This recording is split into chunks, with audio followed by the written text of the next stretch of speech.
Chev Clarke performance as well for me was a brilliant fight, and Visioli's knockout was tremendous as well.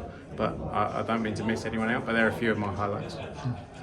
Frank, we saw Conor Walker and Paddy Donovan get two very good wins on this card tonight. Do you think those two can meet in a clash, or is it more likely that Crocker and Paddy Donovan clash next?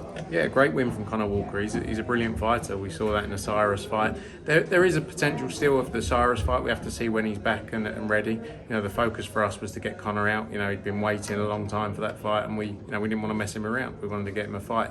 So the focus is still to try and do the Cyrus rematch at some point, subject to Cyrus being fit and ready.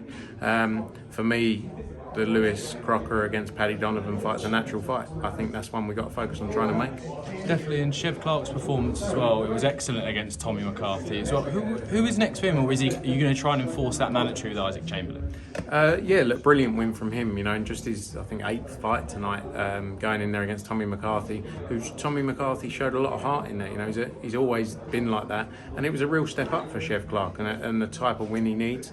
We made a massive offer for Isaac Chamberlain to box for that fight. They didn't want it, you know, by far and beyond his highest payday to date. They said they're focusing on the European title, which fair enough, but just hopefully they don't hold up the British belt, you know, because it should be his chance to go and win that belt, and I think he's ready for that now.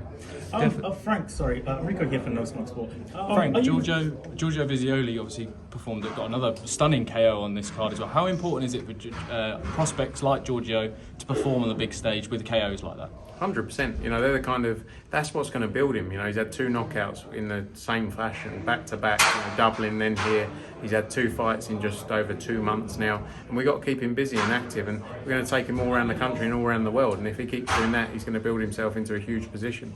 He's a young fighter who's got a massive future, and he is doing exactly what fighters need to do. At the end of the day, you can be a personality, you can do a lot of talking, but people want to see knockouts, and that's what he's doing. Frank, my final one, Ellis Scotney is one of the fighters that's kind of missing from the announcements that he made the other day. Is a unification with Erika Cruz likely, or does Erika have to fulfil that mandatory that was called by the WBA?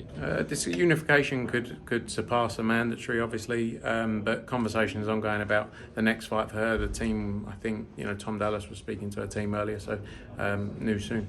Crocker Donovan, back to that.